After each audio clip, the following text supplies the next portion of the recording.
Ce que vous avez ici, ce sont des exemples de cellules cancéreuses qui sont tuées par des substances végétales naturelles. Oui, exactement. Oui, c'est une sacrée déclaration. Depuis tant d'années, je dis aux gens qu'il y a quelque chose d'unique dans le désert et soudain, j'ai pu le prouver.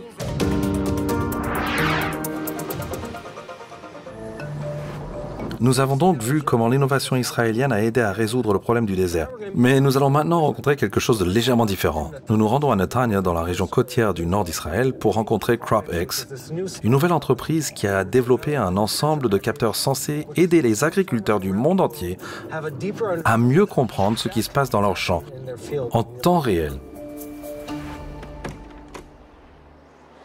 Tomer, nous sommes sur le point de voir une démonstration du système. Voulez-vous présenter votre équipe de choc avant qu'on commence? Oui, bien sûr. Avi a récemment fait l'ALIA du New Jersey. Il est agronome et analyste de données dans l'équipe d'agronomie. Et Guy est le vice-président de l'agronomie. Il sait tout ce qu'il y a à savoir, donc il est... Le gars qui a un plan, hein? Exactement. Le cerveau. Mai a grandi à Los Angeles. Elle fait partie de l'équipe du service client. Alors c'est ça, je veux dire, je m'attendais à des machines lourdes. On dirait que vous avez apporté le même matériel que celui que j'ai à la maison. C'est juste un outil électrique et c'est tout ce dont on a besoin. Tout ce que je fais, c'est je détermine où je veux le mettre dans le champ et ensuite je creuse un trou. Et puis on le visse simplement dans le sol, comme tel. Et aussi simple que cela. Je peux maintenant voir les données du sol. Je peux voir qu'il a été récemment fertilisé. Je peux voir la teneur en humidité du sol. Et je peux voir la température du sol. Donc, avec ces données que je reçois immédiatement, l'agriculteur peut prendre de bien meilleures décisions. CropX représente l'agritech israélienne à son apogée. Il s'agit d'un appareil agricole intelligent qui donne aux agriculteurs un aperçu en temps réel de l'état de leur sol et c'est utilisé partout dans le monde. CropX fait partie de la révolution AgTech. Nous avons donc des capteurs dans ce dispositif qui mesurent l'humidité du sol, l'électroconductivité qui est la salinité du sol, et nous connectons cela à l'azote et à la fertilité et à la température. La partie que vous voyez sortir du sol est transmise au réseau. Que font les agriculteurs jusqu'à présent? Dans de nombreux endroits, Oui? ils font ça. Vous plaisantez? Non, je ne plaisante pas. Encore aujourd'hui dans le monde occidental? Oui. Nous créons beaucoup plus de valeur, entre 10 et 20% d'augmentation de rendement, ce qui est énorme. Énorme! Avec chaque capteur installé dans le monde, notre système continue à apprendre et à devenir plus intelligent. Et la puissance du système augmente parce que le système... devient de plus en plus intelligent. Oui, exactement. Quand j'en ai eu fini avec ma précédente startup, j'ai vraiment cherché quelque chose de différent, qui avait une sorte de côté positif. Et depuis, je n'ai pas regardé en arrière.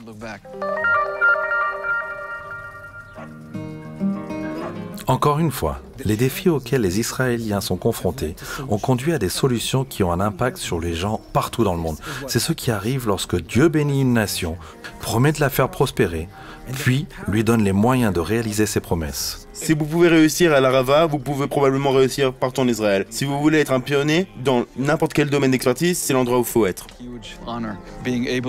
C'est un immense honneur de pouvoir exposer Israël au monde entier par le biais d'une technologie positive qui contribue vraiment à sauver le globe. De l'Arava, où les gens travaillent dur et développent des méthodes pour faire fleurir le désert, aux technologies israéliennes innovantes qui créent un réseau mondial d'agriculture intelligente, l'avenir est prometteur et le ciel est la limite. Nous utilisons la technologie et l'innovation pour faire pousser des cultures dans le désert malgré les conditions difficiles. Mais lorsque vous prenez ces conditions et vous les combinez avec le savoir-faire agricole et la science médicale, des miracles peuvent se produire. Bonjour Rivki. Bonjour, bienvenue. Merci. Merci d'être venu. C'est votre fameux laboratoire? Oui, entrez s'il vous plaît. Merci. À un jeune âge, le docteur Rivke Ophir a fait ses valises et s'est dirigé vers le désert d'Arava, en Israël, où elle a obtenu son doctorat en biologie végétale. Pendant des décennies, elle a étudié les propriétés curatives des plantes indigènes de l'Arava. Et ce qu'elle a découvert, c'est que leur capacité à guérir est directement liée à l'environnement désertique dans lequel elles poussent. Nous sommes donc ici parce que vous présentez une histoire fascinante. Nous pourrions peut-être commencer par le récit du déroulement de votre parcours jusqu'à aujourd'hui.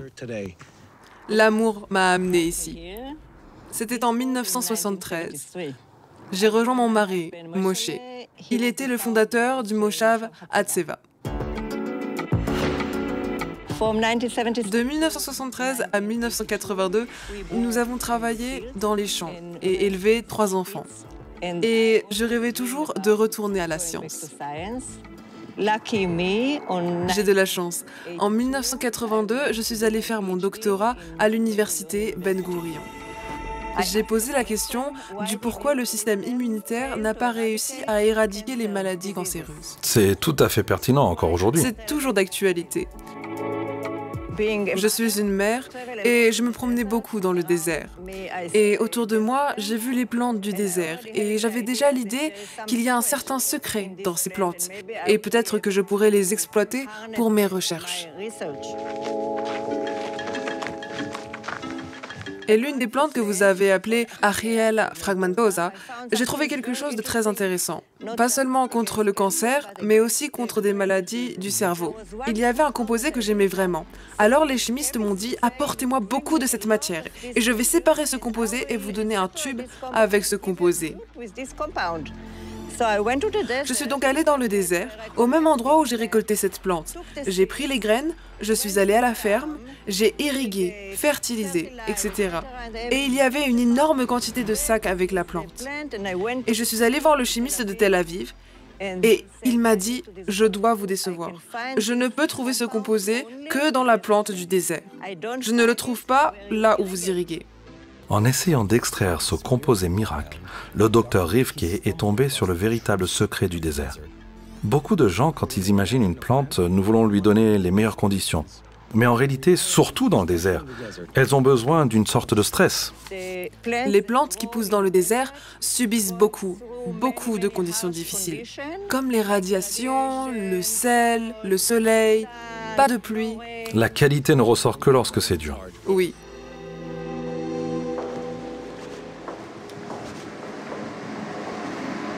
Donc c'est le fameux laboratoire. Oui, dans le laboratoire, nous avons des cellules cancéreuses. Nous les cultivons ici, dans l'incubateur. Je peux jeter un coup d'œil? Vous pouvez les regarder. Pour être expert, vous devez le regarder dans un microscope. Je ne suis pas un expert. Donc les jaunes dans votre échantillon sont des cellules cancéreuses qui sont mortes à cause des extraits de plantes du désert. C'est un très bon échantillon, là. Oui, nous avons beaucoup de bons échantillons comme celui-ci. Vous dites cela en passant comme si c'était une chose évidente, mais ce que vous avez ici, ce sont des exemples de cellules cancéreuses qui sont tuées par des substances végétales naturelles. Oui, exactement. Oui, c'est une sacrée déclaration. Exactement. Pour vous, c'est comme, ouais, un autre jour au bureau, mais pour la plupart des gens, c'est nouveau. Exactement. Ce n'est pas de la chimio, ce n'est pas de la radiation, Oui. C'est en train de tuer les cellules cancéreuses. Exactement. Depuis tant d'années, je dis aux gens qu'il y a quelque chose d'unique dans le désert et soudain, j'ai pu le prouver. C'est juste un beau processus. Vous dites ça comme, regardez, il doit y avoir quelque chose dans ces plantes, il y a quelque chose à propos des difficultés. Et puis vous l'avez prouvé, il est presque impossible de manquer des analogies entre le parcours personnel et l'histoire de la reconquête du désert. Vous avez en quelque sorte fait le même processus au niveau cellulaire. Je suis d'accord avec vous. Je suis vraiment d'accord. Merci d'avoir tiré ces conclusions. C'est votre histoire. Shalom, j'espère que vous avez aimé cette vidéo. Abonnez-vous pour ne pas rater nos programmes. Merci de faire partie de notre famille TBN. Que Dieu vous bénisse. Shalom de Jérusalem.